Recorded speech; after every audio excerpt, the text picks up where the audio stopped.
এই যে গুড ইভিনিংয়ে চলে এসেছি। এখন বাজে 4:10। একবারে সকাল থেকে লাফিয়ে ঝাঁপিয়ে কাজকর্ম করে নিয়ে এতক্ষণে আসা হলো। তাড়াতাড়ি করে সব কাজকর্ম সেরে নিয়ে আজকে তাড়াতাড়ি বেরোবো একটু। এই দেখো এই শাড়িটা পরে দেখবে, এই দেখো দেখতে পাচ্ছ, দেখতে পাচ্ছ, এটা আমার বৌদি দিয়েছিল আমাকে শাড়ি একবার পুজোয়।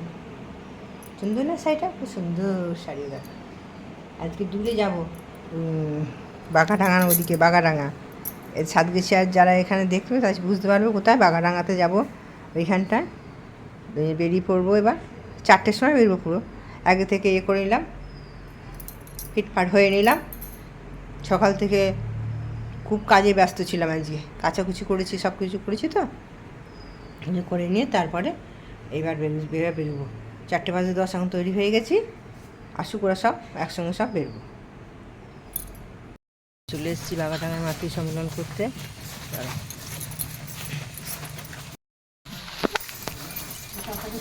মায়েরাই সব ঠাকুর সাজালো।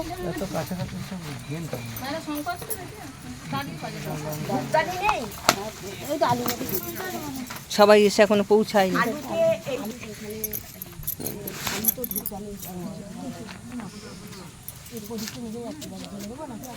এই যে এখানটা জায়গা রেখেছি।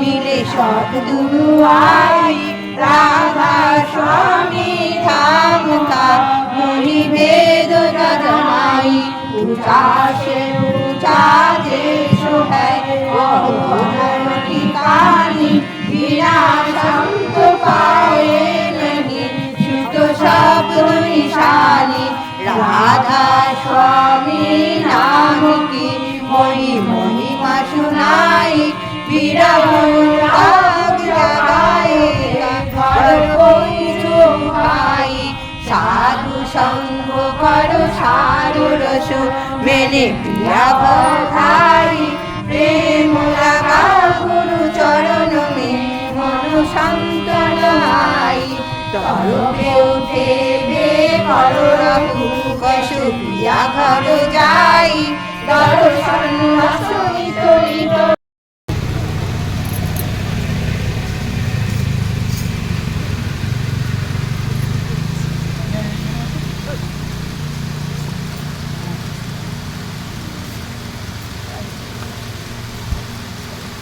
অনুতাপ করো কিন্তু ধর্মকে যেন পুনরায় অনুতপ্ত হতে না হয়। যখন তোমার কর্মের উন্নতি নিয়ে অনুতপ্ত হতে হবে তখনই পরম পিতা তোমাকে ক্ষমা করবেন। আর ক্ষমা হলে বুঝতে পারবে তোমরা হৃদয়ে পবিত্র সান্ত্বনা আসছে। আর তা হলে তুমি বিনীত শান্ত ও আনন্দিত হবে।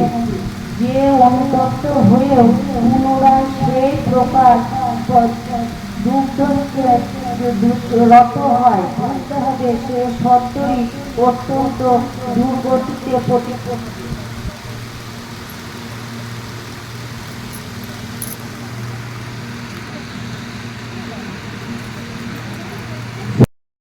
ও আরো অন্তরে অনুতাপ আশার অন্তরায়। প্রকৃত অনুতাপ এলে তার সমস্ত লক্ষণই অল্প দৃষ্ট প্রকাশ পায়। আমার তোমরা তোমার সেবা, তোমরা চলো তোমার চিন্তা, তোমার বলা পুরুষ জনসাধারণের ভিতর যেন এমন একটা ভাবে সৃষ্টি করে যাতে তারা অনবরত মন্ত্রকে নতজন হয়ে সংগ্রামে কণ্ঠে মা আমার জননী, জননী আমার বলে মুক্ত হয়, হয় মুক্ত হয়, বিতার্থ হয়, তবেই তুমি মেয়ে, তবেই তুমি সতী।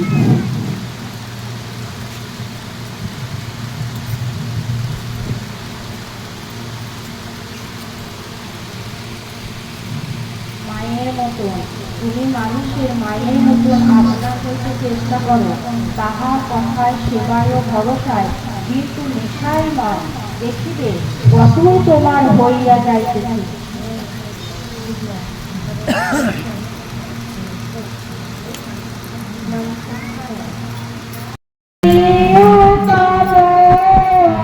No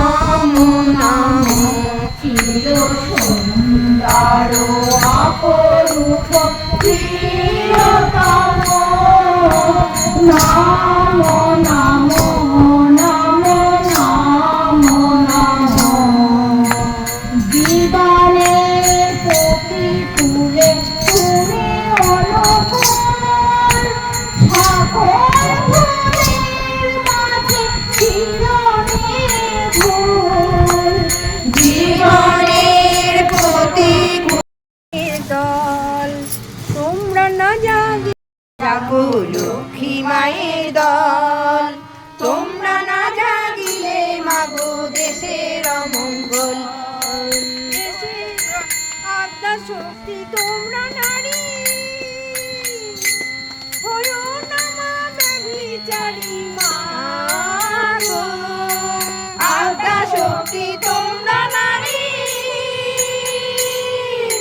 হয়ো না মা ব্যভিচারী মাগো জাগো তোমরা ঘরে ঘরে জাগো তোমরা ঘরে ঘরে হয়ো না চঞ্চল তোমরা না জাগিলে মাগো দেশের অমঙ্গল জাগো লক্ষ্মী মায়ের দল তোমরা না জাগিলে মাগো দেশের অমঙ্গল দেশের আশায় তোমরা নারী লক্ষ্মী মায়ের দল তোমরা দেশের সব ভরসা তোমরা জাতির বল দেশের আশায় তোমরা নারী লক্ষ্মী মায়ের দল তোমরা দেশের সব ভরসা তোমরা জাতির বল রয়ে স্বামী সন্তানের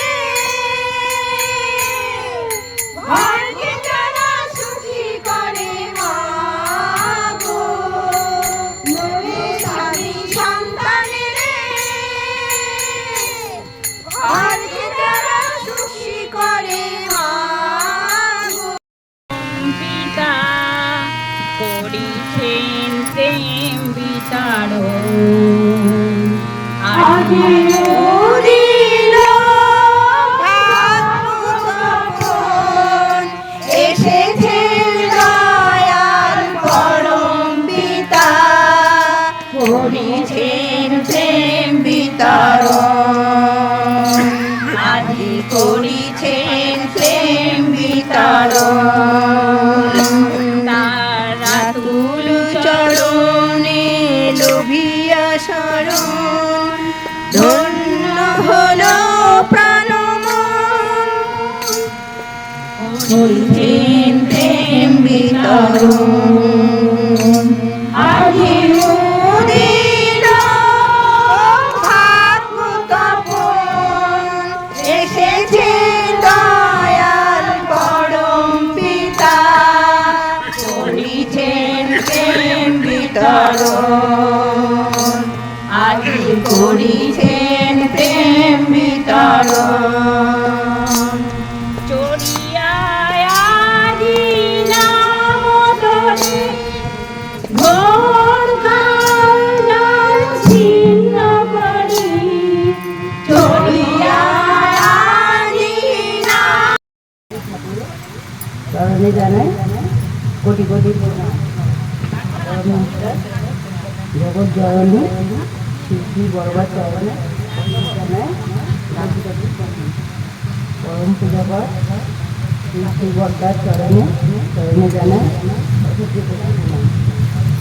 পরম পূজাকর শ্রী আচার্য দেবের চরণে জানাই কোটি কোটি প্রণাম উপস্থিত সকল মায়েদের জানাই নতুন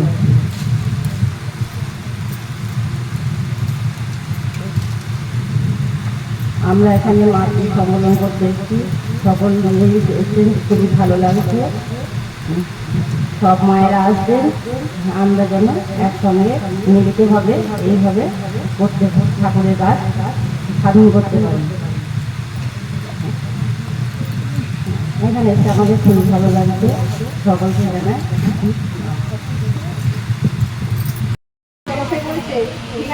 ঠাকুর ভগবান এসছে রে তোকে দেখতে যাবি আমি যাবো কথাটা কেমন লাগলো কিন্তু মাথায় কথাটা ঘুরতেই থাকে মানুষ ভগবান সে আবার কেমন পাঠতে বললে বাড়িতে অনুমতি দিল না কিছুতেই। সে ঠিক করলে পালিয়ে গিয়ে দেখতে হবে না মানুষ ভগবানটা আবার গিয়ে যথারীতি ভোর রাত্রি অন্ধকারে যখন সবাই শুয়ে পড়েছে, একটা নৌকোই গায়ে পুরাই পুরে সে ব্যাগের মধ্যে কিছু জামা কাপড় নিয়ে কিছু টাকা পয়সা নিয়ে বেরিয়ে পড়লো। বেরিয়ে যেতে যেতে সেই নৌকায় উঠলো ভোরবেলা, সবাই হিমায়তপুরে নামলো, নেমে পড়লো। নেমে সেখানে সবাইকে জিজ্ঞাসা করলো, এখানে মানুষ ভগবান কোথায় আছে, আমি দেখতে যাবো। তারা দেখিয়ে দিল, ওই মাঠ দিয়ে চলে যাও, দেখতে পাবো।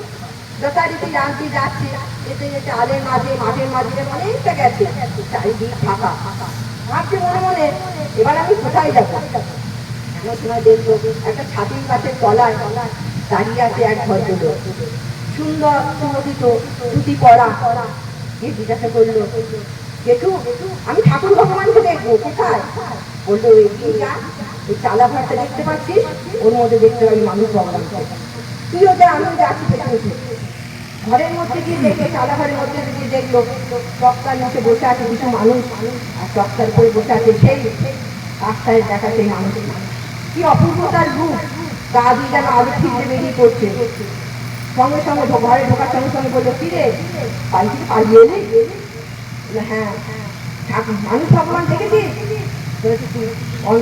স্তম্ভ হয়ে গেছে, দেখে কি মানুষ চাইলাম যাকে রাস্তায় তাকে আবার ঘরের ভেতরে সে থেকে গেল ওইখানে কিছুদিন। অনেকদিন হয়ে যাওয়ার পর পুরুষের বিয়ে হলো, সেখানে ঠাকুরের কাছে থাকে, থাকতে থাকতে সেই দিন আসলো। ঠাকুর বর্মাকে বললো, চলো এখান থেকে চলে যাবো, তাদের সঙ্গে চলে যাবো আমরা দেওঘর। দেড় থাকে 1 বছর আগে সবাইকে নিয়ে একটা ট্রেন ভর্তি করে চলে এলো দেওঘর। কুটিশ্বরও তার বউকে নিয়ে উঠে বলে ট্রেনে, কিন্তু সে দেওঘরে পৌঁছালো না। সে ঠাকুরকে না বলে নেমে গেল বর্ধমানে। আর এর আগে বর্ধমানে তাকে ঠাকুর তাকে কুটিশ্বরকে বলে একটা তার বাড়ি তৈরি করে দিয়েছিল, সেই বাড়িতে কুটিশ্বর চলে গেল। সেখানে থাকে, বেশ আনন্দেই আছে, নতুন ঘর গোছাতে সে ব্যস্ত, লেগে গেছে ঠাকুরের কথা। কিভাবে যে সংসার, কিভাবে সে অত বড় আশ্রম জীবন পালন করছে, কিভাবে কেমন আছে ঠাকুর তার মাথাতেই নেই। দেখতে দেখতে কেটে গেল অনেক দিন, একটা পুত্র সন্তান হলো। আরো ভালো, কুটিশ্বরের এখন অবস্থা খুবই ভালো। কি করে থাকবে আশ্রম জীবনে, কি দরকার আশ্রম জীবনে থাকার, ভালোই তো আছে। ভুলেই গেছে ঠাকুরের কথা মাথা থেকে। ছেলের যখন 12 বছর হলো, ছেলেটি মারা গেল। কুটিশ্বর তখনও বুঝ হয়ে গেছে। আবার একটু ছেলে হলো, ছেলেটি হয়ে মারা গেল। আবার একটু ছেলে হলো, ছেলেটি মাতৃ গর্ভে মারা গেল। তারপরে একটি মেয়ে হলো, মেয়েটি হওয়ার পর কুটিশ্বর তার নাম, তার জন্ম তারিখ কিছু মনে রাখলো না। তখন কুটিশ্বরের অবস্থা খুবই খারাপ। তখন মনেও তার সাথে পড়েছে ঠাকুরের কথা, আমি এটি অন্যায় করেছি, ঠাকুরের কোনো খোঁজ রাখিনি। ছুটে গেল ঠাকুরের কাছে, ঠাকুর আমি বড় অন্যায় করে ফেলেছি, আপনাকে না বলেই আমি বর্ধমান স্টেশনে নেমে গেছিলাম, দিয়ে তারপর থেকে আপনার কোনো খোঁজ রাখিনি। ঠাকুর বললো, আমি সব জানি রে, যে আনন্দবাজারে কাজ করতাম। কুটিশ্বর তার বউ নিয়ে আনার অনুমতি চাইল, তাদেরকেও নিয়ে আসি। থাকতে লাগলো ঠাকুরের কাছে। কুটিশ্বরের বইয়ের শরীর খারাপ হলো, সবসময় অক্সিজেন চলে, হসপিটালে ভর্তি। এইরকম অবস্থায় ঠাকুর কুটিশ্বরকে বলছে, কুটিশ্বর আমাকে 500 টাকা দিতে পারবি, কালকে বিকেলে খাওয়া লাগে। কুটিশ্বর চুপ করে আছে, বলছে আনন্দবাজারে কাজ করে মাসে 10 টাকা পাই, কি করে আমি 500 টাকা দেবো? আবার মনে মনে ভাবছে ঠাকুর পেয়েছেন, আমি দেবো না। কুটিশ্বর তো ঠাকুরকে ভালোবাসে, কি রে চুপ করে আছিস কেন, দিবি না? বলছে হ্যাঁ দেবো ঠাকুর। বলে যা, কালকে সব গুরু ভাইয়ের কাছে ভিক্ষা করে নিয়ে, আর কালকে আমার খেতে বসার আগে নিয়ে আসবি টাকা। কুটিশ্বর বেরিয়ে পড়লো তার পয়সা, যথারীতি ভিক্ষা করে পেলো সামান্য কিছু টাকা। সম্পূর্ণ টাকা তুলতে পারলো না। কুটিশ্বর ভাবছে এত টাকা। শ্রী শ্রী ঠাকুরের চরণে আমার শতকোটি প্রণাম। পরমাত্মা জগৎ জননী বড়মার চরণে আমার শতকোটি প্রণাম। পরম পূজ্যপাদ ও পর্যায়ের চরণে আমার শতকোটি প্রণাম। পরম পূজ্যপাদ ও আচার্যদের চরণে আমার শতকোটি প্রণাম। এখানে উপস্থিত সকল মায়েদের দাদাদের আনন্দিত জয় জয়। এটা শ্রাবণ মাস, এটা বড়মার জন্ম মাস। একটু আগে এক মা বড়মার সম্বন্ধে ঠাকুর সম্বন্ধে বলে দিলেন। যাই হোক, এই শ্রাবণ মাস বড়মার জন্ম মাস। গোটা শ্রাবণ মাস দেখি আমাদের এই বড়মা জন্ম উৎসব পালন করা হয় মাতৃ সম্মেলন দিয়ে। কারণ না কারোর বাড়ি এই মাতৃ সম্মেলন করা হয়। বিশুদ্ধ পঞ্চিকা মতে 13ই শ্রাবণ মায়ের জন্মদিন আমাদের সাতদিকিয়া কেন্দ্র মন্দিরে অনুষ্ঠিত হবে। এখানকার সকল মায়েদের দাদাদের যাবার জন্য অনুরোধ করছি, আপনারা যাবেন, ওখানে থাকবেন, সারাদিন নাম হবে, ঠাকুরের ভোগ খাবেন। আর কি বলবো, এইবার একটা কথা বলি, ঠাকুর কুমারী মেয়েদের বিধির বিধান দিয়েছেন। সেটা কিরকম? একটা ছোট মেয়েকে কুমারী অবস্থায় ঠাকুর দীক্ষা দিতে বলছে, কিন্তু প্রথমে কি হবে? প্রথমে একজন মা হতে হয়। মা হচ্ছে সংসারের লক্ষ্মী। মা কিন্তু প্রথমে মা সেই শিশুটিকে যদি অতি অল্প বয়সে দীক্ষা দিয়ে যায় সেই কুমারী মেয়েকে, তখন সেই মেয়েটি সেই পরিবারের চলনে বলনে চিন্তার ভাবনায় সেই মেয়েটি কিন্তু আস্তে আস্তে বড় হবে এবং ইষ্টপতি চলতে থাকবে। আমাদের সমাজে দেখা যায় যে সংসারে নারীর ভূমিকা 70% আর বাবার ভূমিকা 30%। তা বাবারা রোজগারের জন্য বাইরে বেরোবেন, মায়েদেরকেই পরিচালনা করতে হয় সংসারটা। এইবার ওই যে শিশু মেয়েটিকে দীক্ষা দেওয়া হলো, বাবার সাথে সেই শিশু কন্যাটিকে বাবার সামনেতে আনার জন্য মা কি করবে? সেই মেয়েটিকে বলবে যে যাও বাবা, কাছ থেকে এলে বাবাকে বলবে এক গ্লাস জল এগিয়ে দাও, কখনো বলবে গামছাটা এগিয়ে দাও। তাতে কি হবে? বাবার সাথে মেয়ের সম্পর্কটা নিবিড় হবে। এইবারে কুমারী মেয়েটাকে যখন দীক্ষা দেওয়া হলো, সে আস্তে আস্তে সেই দীক্ষায় বড় হতে লাগলো। আমাদের সমাজে দেখা যায় 4টে বর্ণ আছে। কি না? ব্রাহ্মণ, ক্ষত্র, বৈশ্য, শূদ্র। এই 4টি বর্ণ আমাদের সমাজে গঠন করা হয়। ঠাকুর বলছেন বিবাহ সম্বন্ধে, যেমন অনুলোম দিয়ে আর প্রতিলোম দিয়ে। ব্রাহ্মণ পাত্র হোক, পাত্রী যদি শূদ্র হয় তাহলে সেই বিয়ে কিন্তু গ্রহণযোগ্য। ব্রাহ্মণ আর শূদ্র যদি পাত্র হয়, ব্রাহ্মণ যদি পাত্রী হয়, সেই বিয়ে কিন্তু শুদ্ধ নয় ঠাকুরের মতে। যাই হোক, তাহলে সেই শিশু কন্যাটিকে যখন দীক্ষা দেওয়া হলো, সে আস্তে আস্তে সেই পরিবারে যখন বড় হলো, তখন সে কিন্তু সেই আদর কাজের মানুষ হতে লাগলো। তখন দেখা যাবে এমন একটা সময় আসবে যে সেই শিশু কন্যাটি যখন বড় হবে সে কিন্তু আর দীক্ষাতে চালিত হবে। আজকাল দেখা যায় স্কুল কলেজে গিয়ে অনেক মেয়েরা বিপদগামী হচ্ছে। কেন? সেই মায়েরা ছোট থেকে সেই শিশুটিকে দীক্ষা দিতে পারছে না, মা ঠিক সেই মেয়েটিকে পরিচালনা করতে পারছে না। কিন্তু কোনো মেয়েকে যদি বাচ্চা বয়সে দীক্ষা দেওয়া হয়, ঠাকুরের সান্নিধ্যে আনা যায়, ইষ্টপথে যদি তাকে চালনা করা যায়, সে কখনোই বিপদগামী হবে না। পরবর্তীকালে দেখা যাবে তার বিবাহ দেওয়ার সময় তার কোনো অসুবিধা হবে না। আজকাল মেয়েরা প্রচুর বিপদগামী হচ্ছে, একে অপরকে নিজের কি করছে, দেখছে না, শুনছে না যে কোনো একটি ছেলেকে ভালোবাসছে, বিয়ে করছে। সেই বিয়েটা কিন্তু গ্রহণযোগ্য হচ্ছে না। আবেগের মতো করছে ঠিক কথা, কিন্তু এটা গ্রহণযোগ্য নয়। তাই ঠাকুর বলছেন বাকুমারী অবস্থায় দীক্ষা দিয়ে দাও, দীক্ষা দিয়ে দীক্ষার সাথে সাথে ইষ্টপথে চালনা করো, ইষ্টভীতি করো, বাড়ির গুরুজনদের প্রণাম করানো শেখাও, শ্রদ্ধাভক্তি করো। এছাড়াও আচার আচরণ, বেশভূষা। এখন মেয়েরা বেশভূষাতে দেখা যায় যে বেশভূষাগুলো ঠিক, জামা কাপড়গুলো ঠিক মতন পড়ছে না, সেইটার দিকে নজর দিতে হবে মাকে। একটি মা যদি সেই মেয়েটিকে তার চারিত্রিক গঠনটা যদি ঠিক মতন তুলতে পারে, করে তুলতে পারে, তাহলে তার মতন আর কিছু নেই। যাই হোক, ঠাকুরের দীক্ষায় সবাই দীক্ষিত করবেন মেয়েদেরকে, ঠাকুরের ইষ্টপথে চালনা করবেন, ইষ্টভীতি করবেন, যাজন করবেন, দ্বিতীয় আকের কাজ করবেন। এখানে উপস্থিত সকলকে মঙ্গল কামনা করি, সকলের মঙ্গল কামনা করে এখানে আমার বক্তব্য শেষ করছি। জয় গুরু। হয়ে আছে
গোবিন্দ গোবিন্দ বলো রে, ছাড়ো রে মন কপট চাতুরি, বদনে বলো হরি হরি, হরি নাম পরম ব্রহ্ম, জীবেরই মূল ধর্ম, অধর্ম কর্ম ছাড়ো রে, জয় রাধে রাধে, কৃষ্ণ কৃষ্ণ গোবিন্দ গোবিন্দ বলো রে, ছাড়ো রে মন ভবের আশা, অজপা নামে করো রে নেশা, গোবিন্দ নামটি বদনে লয়ে নয়ন নীরে সদা ভাসুরে, জয় রাধে রাধে, কৃষ্ণ কৃষ্ণ গোবিন্দ গোবিন্দ বলো রে, গোবিন্দ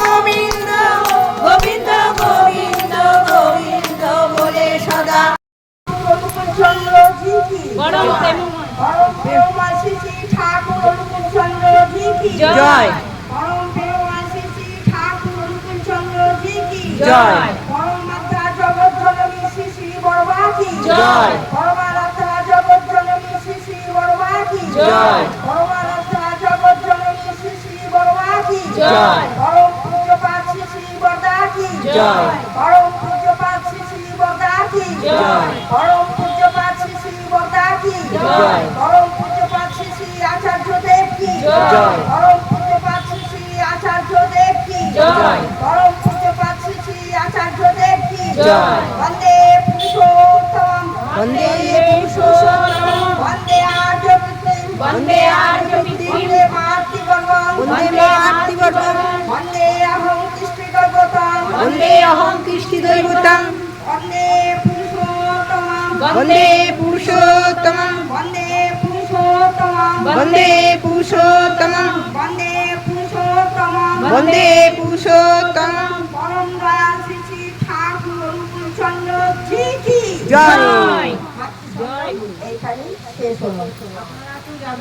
তস্মৈ গুরুবে নমঃ, অজ্ঞানতাতিমস্য জ্ঞানগং শলাকায়ং চক্রুর্নিত্যং জ্ঞান, তস্মৈ গুরুবে নমঃ, স্থাবরজং ব্যক্তো যেন চরাচরং তৎপাদং দর্শিতাং যেন, তস্মৈ গুরুবে নমঃ, চিদ্রূপেণ পরিব্রাপ্ত তৈলক্যং সহচরং তৎপাদং দর্শিতাং যেন, তস্মৈ গুরুবে নমঃ, নাগুরাদিকং তত্ত্ব নাগুরাদিকং তপ তত্ত্বজ্ঞানং পরমনাস্তি, তস্মৈ গুরুবে নমঃ, মন্নাতো শ্রী জগন্নাথ মদ্গুরু, তাহা তোমার বেলাও যেমন অন্যের বেলাও তেমন। তুমি যদি অন্যের মঙ্গলে যাহা কিছু করণীয় পাওয়ার আশা না রাখিয়া যতদূর সম্ভব উদ্বেগশূন্যভাবে করিয়া যাইতে পারো, দেখিবে পাওয়ার জন্য তোমাকে আর আশপাশে করিতে হইবে না। পাওয়া তো আসিবে, তোমার মনে অন্তরিক্ষে যেন গাহিয়া উঠিবে।